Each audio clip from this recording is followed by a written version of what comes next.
한경대 전진희 교수님께서 토론을 맡아주시겠습니다. 예, 안녕하세요. 저는 토론을 맡은 전진입니다. 예, 예, 직접 대면 학회에 참석하지 못하고 이렇게 비대면으로 진행을 하게 돼서 정말 죄송하고요. 예, 일단 최현식 선생님, 네, 지금 토론문을 창에 띄워놨는데, 토론문을 읽는 걸로, 진행하도록 하겠습니다. 최현식 선생님 발표 잘 읽었습니다. 워낙 또 북한 문학에 대해서 그동안 굉장히 오랫동안 공부를 해오시고 또 여러 가지 접근을 해오셨기 때문에 좀 그 연장선상에서 이번 발표문을 읽었고, 또 북한 문단의 정전 확립 과정을 정지용에 대한 평가를 중심으로 살펴볼 수 있어서 굉장히 흥미로웠습니다. 특히 정지용에 대한 논의를 토대로 어떤 북한 문학 연구자들 사이에서 어떻게 시인에 대한 어떤 다층적으로 해석하는 방식, 좀 어떤 그 안에 좀 차이점, 그런 균열 같은 것들을 볼 수 있어서 굉장히 흥미로웠습니다. 그런데 최현식 선생님이 시전공이실 텐데요. 사실 저는 극전공입니다. 그래서 연극 영화 전공자라, 그러니까 제가 정지용이라는 시인에 대해서는 시전공자만큼 잘 알지는 못하고요. 그래서 그냥 저 개인적으로 북한 문학사에서 특정한 개인의 작품이 정전화되어가는 과정을 비롯해서 제가 그동안에 해방기 연극과 영화를 공부하면서 보도연맹과 전향 이런 문제에 대해서 관심을 가져왔고, 아까 최현식 선생님도 잠깐 언급을 해주셨는데요. 그래서 어떤 정지용 개인의 사례보다는 남북한 근현대 문학사 속의 작가나 시인의 위치와 정전이라는 문제에 대해서 주로 여쭙는 것으로 토론을 진행하고자 합니다. 네, 그래서 첫 번째 질문입니다. 해방기 정지용의 문학세계를 비롯해서 보도연맹 사건과 전향이라는 문제에 대해서는 몇 편의 논문이 발표된 바 있습니다. 그런데 북한 문단에서 정지용의 위치에 대한 본격적인 연구는 찾아보기가 어렵더라고요. 아마 이 논문은 최현식 선생님께서 일전에, 벌써 12년 전이네요. 일전에 발표하신 논문이 북한 문학에서 프로시의 위상과 같이 어떤 후속 연구처럼 보이는 측면이 있는데, 제가 토론을 준비하면서 느낀 것은 예상외로 백석을 제외하면, 그러니까 남한의 경우겠죠. 북한 문학사 속 식민지 시기 해방 이후 활동했던 시인의 자리, 위치에 대한 연구가 생각보다 많지 않더라고요. 그러니까 상대적으로 북한 문학사에서 이광수나 염상섭 같은 작가들이 어떻게 북한 문학사 속에서 자리매김하는지 이런 부분에 대해서 특히 이광수 같은 경우는 상당히 좀 연구가 축적되어 있는데, 또 시인들의 경우는 어떤 이런 식으로 바라보는 연구들이 활발히 이루어지지 않은 이유가 좀 궁금합니다. 그래서 최현식 선생님께서 이 부분에 대해서 설명을 해주실 수 있는지 궁금하고요. 두 번째 질문입니다. 그 발표문에서도 서술하고 있는 것처럼 정지용과 같은 유사 사례, 그러니까 김정일 통치 이후에 북한 문학사에서 복권된 문인들 이런 경우들은 뭐 여러 사례를 들어줬을 때 굉장히 자주 찾아볼 수가 있을 것 같습니다. 제가 약간 궁금했던 거는 이 발표문의 주요 키워드가 주체 문예, 정전 이런 것들일 텐데, 이런 키워드랑 관련해서 그 문인들, 뭐 시인들, 그 중에서도 굳이 최현식 선생님께서 정지용에 주목하고 계시는 이유가 좀 궁금했습니다. 아까 잠깐 말씀을 해주시긴 하셨는데, 해방 이후 어떤 정지용의 이력과 관련해서 이 부분을 논의하실 거라고 생각을 했는데, 이 발표문에서는 어떤 정지용 씨의 문학성에 초점을 맞추고 있기에 이 부분과 관련해서 선생님의 의견을 좀 듣고 싶고요. 세 번째는 질문보다는 좀 의견에 가까운데, 아까 뭐 국문과랑 국어교육과의 뭐 차이 이런 점도 간단하게 설명을 해주셨는데, 약간 논문의 결론이 좀 당위적이라는 생각이 좀 들었습니다. 서론에선 이 발표문의 의무를 스스로의 시적 가치와 영향력을 바탕으로 북한 인민도 읽어야 할 정전의 지위를 확보해가는 역동적 면면을 짚어내는 것에 있다고 명시하고 있습니다. 물론 이 서술하신 부분에서 이 글의 의미를 찾을 수 있겠지만, 개인적으로 김정일 집권 시기 안에서도 정지용에 대한 평가가 달라지는 부분이나 정지용에 대한 북한 연구자별 상이한 평가 및 어떤 선집을 만들 때 어떤 작품 선정 기준을 토대로 식민지 시기 활동했던 비카프 문인에 대한 북한 문학계 연구 동향을 짚는 것, 북한 연구자들의 논의 결과가 김정일의 교시와 부합하는 동시에 이로부터 벗어나는 지점들을 좀 더 상세하게 짚어낸다면 좀 더 다층적인 연구 결과를 도출할 수 있을 것이라 생각합니다. 물론 선생님께서 여기서 지금 짚어주고 계시고 흥미로운 논의들을 진행하고 계시는데, 이 부분이 약간 결론까지 잘 이어지지 않는다는 생각이 좀 들어서, 혹시 이런 부분이 좀 더 논의가 됐으면 어떨까 해서 혹시 선생님께서 생각을 가지고 계신지 좀 이 부분을 여쭙고 싶었고요. 마지막 질문입니다. 이 발표문은 선군시대, 곧 김정일 통치 시기 정지용의 발견과 북한 문학사의 서술 방식의 변화를 설명하며, 이를 김정일의 통치 방식, 당대의 문화 정책과 관련 지어서 논의하고 있습니다. 이 같은 전개 방식에는 전혀 이견이 없고요. 그렇다면 선군 정치, 선군 통치 종료 이후에 김정은 집권 시기에는 북한 문학사에서 식민지시기 활동했던 문인들에 대한 평가가 또 변할 수도 있을 것 같아서 혹시 이런 부분도 만약에 좀 살펴보셨다면은 좀 추가적으로 좀 부연 설명을 부탁드리겠습니다. 예, 제 토론은 여기까지고요. 예, 개인적으로 많이 배운 발표였습니다. 예, 발표 잘 들었습니다.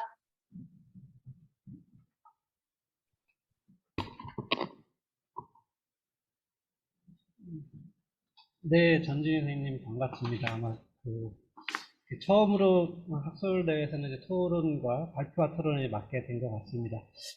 선생님께서 이제 보내주신 토론문을 읽으면서 이런 부분들이 좀 부족했구나, 좀 더 이제 더 채워 넣어야 되겠다, 이제 그런 생각들을 많이 해봤는데, 이제 그런 부분들은 답변을 해가면서 이제 말씀드리기 하겠습니다. 첫 번째 질문인데, 지금 보면은 특히 이제 이른바 월북 혹은 납북 그런 작가들에 대한 연구가 우리 남한 연구자들 사이에서 이제 거의 이루어지지 않고 있다는 어떤 그런 궁핍함, 연구의 궁핍함, 빈곤성, 이제 그런 것들에 대한 문제제기를 해주셨습니다. 뭐 역시 첫 번째는 자료 문제입니다. 자료 문제. 우리가 이제 북한 문학을 공부하려면은 이른바 전부 다 국가보안법 위반자가 되거나 아니면은 그걸 이제 면하려면은 그 자료들이 많이 이제 모아놨다고 하지만 결국은 저쪽 국립중앙도서관 5층에 있는 통일부 자료센터 가서 구해야 합니다. 하다 보면 결국 저도 이번에 이제 논문을 작성을 하면서 정종이라는 어떤 키워드를 쳐넣어 봤는데 특히 이제 그 선군 문학 시대, 선군 혁명 문학 시대 그쪽에서 아까 김송미, 황인철 그 작가들의 그 연구자들의 이제 글을 갖다가 거머쥐게 된 건 굉장히 망해의 소득이었었습니다. 그 이후로 검토하다가 정주영 문학은 그냥 현대 조선문학 시선 거기에 실리는 걸로 조선문학사에서 짧게 평가되는 걸로 끝나고 있는가 이제 그런 생각을 하고 있었는데 이전에 검토하던 것처럼 근데 이제 그 이후에 그 두 작품 그 두 비평이 이제 쓰인 걸 보면서 그 정주영에 대한 어떤 새로운 시각들 또 새로운 내용들이 진행되고 있구나라고 하는 것들을 좀 확인을 할 수가 있었습니다. 그리고 이제 전진 선생님께서 이제 그런 어떤 이런 북한에서 이제 남한에서 중요하게 활동했었던 남한이라기보다는 1910년부터 이제 30년, 40년 근대문학식에 다양하게 활동했었던 시인들에 대한 어떤 북한 연구에 대한 어떤 검토가 이제 부족하다고 말씀하셨는데, 근데 이제 최근에 이제 그런 작업들이 서서히 이제 시작되었다고 볼 수 있을 것 같습니다. 아까 이제 10년 전 연구라고 한 이 프루시의 의상과 같이 제가 이제 썼던 것도 1990년대 중반인가요? 2000년대까지 15권으로 이제 북한에서 조선문학사를 쓰게 됩니다. 아까 고전문학도 아마 7권까지가 이렇게 고전문학 대상이라고 말씀드린 것 같은데 6권까지인가가 그걸 이제 검토한 게 이제 이 글입니다.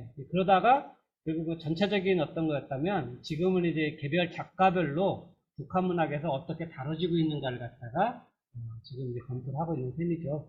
그동안 제가 이제 지난번에 아까 저기 우리 선생님들 사회자 선생님들 이제 말씀을 해주셨지만 뭐 이제 김사원에 대해서 혹은 이제 김주규에 대해서 이 양반들은 주로 이제 월북, 제북 했지만 그때는 근대 시기 1930, 40년대는 작품 발표가 굉장히 미약한 편이었었고 그런 시인들 말고 최근에 이제 작년 5월 달에도 있었고 이제 김재윤 교수가 계속 이제 추진하는 작업 중에 하나가 그런 어떤 그 나벌북 작가들 북한에서는 어떻게 읽고 해석되고 있는지 이제 그런 부분들을 다루는 어떤 심포지움들이 열리기도 하고 있고 기획되어 있기도 합니다. 거기서 다루어진 대표적인 어떤 시인들이 김수월, 한용운, 그 다음에 박파량 이런 시인들이 이제 검토되기 시작했습니다. 저 같은 경우도 제가 작성한 걸로는 한용운과 이제 박파량, 그 다음에 정주인이 세 번째인데 앞으로 이제 계속 기회가 된다면 김수월, 윤동주, 백석 이런 분들의 어떤 시가 북한에서 어떻게 파악되고 있는지 또 유통되고 있는지 그럴 계획을 가지고 있습니다. 그런 것들을 좀만 이제 기다려 주시면은 성과를 이제 보실 수 있게 되지 않을까 그렇게 생각을 합니다. 이제 두 번째 같은 경우는 이제 정주영의 어떤 보도연맹 가입과의 전향이라는 문제인데 이 부분은 전진희 선생님께서 이제 문제 제기를 해주셔가지고 제가 어젯밤 두세 시간, 세네 시간을 갖다가 그걸 이 논문은 아니고 이른바 제가 이제 완성된 논문을 이제 완성본으로 이제 지금 만들고 있는 거기에 이제 써넣었습니다. 열심히 봤더니만 또 찾아보니까 한 네다섯 분이 정주용의 어떤 국민보도연맹 가입 시기, 문학 활동, 그다음에 거기서 어떤 그 활동을 했는지 또 어떤 평가가 내려지고 있는지 그런 것들을 연구하는 것들이 있더라고요. 그래서 이제 가장 중요한 게 이제 국민보도연맹 문화실장으로 정중히 근무하게 된다는 것. 그리고 또 이태중을 향해서 상호여 돌아오라 라고 하면서 거꾸로 이제 북한 체제에 대한 어떤 그런 어떤 전복 혹은 거기에 대한 비판의 어떤 말을 공공연하게 정주영이 이른바 외쳤다라는 것들을 다시 이제 확인을 하게 되었습니다. 그런 것들이 결국은 북한에서는 아까도 이제 지나가는 말씀을 했지만 정주용을 아예 가르치는 어떤 계기가 되는 것 같습니다. 1950년대에는 월북한 한사라와 안함광이 북한 문학 권력자였습니다. 그러다 1960년대 둘 다 숙청을 받으면서 이제 그 암흑지대를 사라져 버리지만 어쨌든 그때 여전히 월북한 그런 비평가들이 북한 문학 권력을 쥐고 있었다라고 하는 거. 그런 사람들이 쥐고 있었기 때문에 당연히 그 말은 상어에게 던진 말이기도 하지만 안함광과 한서려와 이기영과 저기 갑자기 까먹었다. 저기 홍명희에게도 던진 말이 되는 거죠. 또 이마와 김남천에게 던진 말도 되는 거고. 근데 이마와 김남천은 여러분 아시는 대로 한국전쟁 뒤에 패전의 책임을 물어서 미지의 간첩으로 몰려서 처형을 당했고, 이제 그 한세려와 그런 이경 그런 작가들은 비교적 영예를 누렸지만 한세려는 1960년대 이제 뒤안으로 이제 사라지게 되죠. 그런 입장에서 보면 정주영은 그냥 가르쳐도 충분한 어떤 작가였었고, 굳이 그 자신들과 이제 사회주의 리얼리즘과 대비되는 모더니즘 문학을 갖다가 공정하게 평가할 어떤 이유도 없는 거죠. 자연스럽게 연결됐다고 생각을 합니다. 국민보도연맹에 가입해서 전향서를 제출한 것과 모더니즘 문학을 이른바 썼던, 종사했던 것, 그 다음에 또, 아까 말씀드린 부인의 중심이었던 활동을 통해서 이태준과 같은 작가의 어떤 선택을 하지 않고 나만에 이제 머물러 있었다라고 하는 것들, 그런 것들이 계속 결국은 정주영을 부정하고 가르치는 원인이 되지 않았을까 그렇게 생각을 합니다.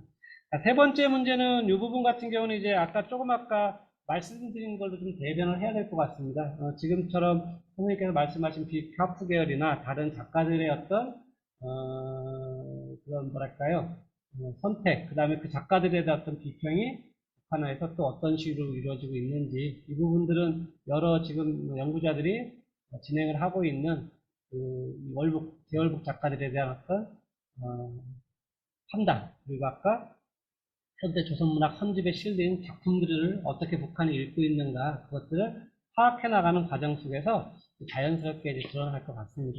그리고 이제 아까 말씀드린 대로 다소 장의적이라는 말씀을 하셨는데 이 부분들은 어쩌면은 남한 연구자들이 가질 수밖에 없는 숙명인 것 같습니다. 그래서 북한에서 정주영이 어떤 식으로 평가받고 있는가, 결국은 내가 이제 읽는 방식은 이거다라는 것들을 드러냈는데 이제 자연스럽게 이제 결론 부분에서 아마 좀 주어졌으면 좋을 텐데 앞부분에다가 딱 선언을 해놓고 난 이렇게 읽을 거야. 그러면 이걸로 그대로 따라갈 거야. 이렇게 선을 갖다가 이제 정해놓고 가다 보니까 어떤 면에서는 조금 좀 다양성이나 어떤 그런 논의의 풍부성이 어떤 줄여진 부분도 있지 않을까 생각을 합니다. 그런 부분들은 좀 더 논문을 유연하게 이제 써가는 방식들에 대한 고민을 통해서 채워넣을 수 있도록 하겠습니다. 마지막 부분은 아까 저희가 발표를 시작하면서 이 선군 혁명문학 시대에 북한에서 이 작가들은 어떻게 읽히고 있는가, 김정은은 과연 이 작가들을 읽어봤을까, 뭐 의문도 던지고 그랬는데 역시 북한에서는 선택되는 문학들은 당연히 그 앞에 김일성 어록 혹은 김정일 어록 그거에 이제 걸려들었을 때 확고한 지위를 차지하게 됩니다.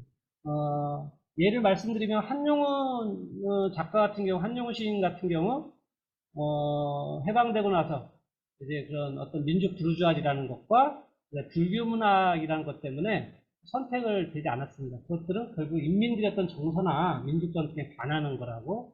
그런데 갑자기 한용운이 이른바 되게 저기 된 것은 부각된 것은 어떤 민족 저항이라는 어떤 그 측면, 그 다음에 또 인민에 대한 어떤 사랑이라는 어떤 두 가지 측면, 근데 그것들은 결국은 누구의 어떤 행위와 연결이 됩니까? 김일성이 혁명을 하려고 했던 원인들하고 연결이 됩니다.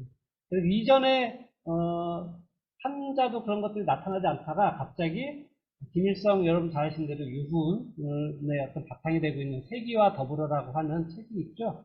거기에 어느 날 갑자기 뜬금없이 등장을 합니다. 김일성이 한용운 작가는 이러이러한 것들로 해서 굉장히 인민들에게 힘을 주었고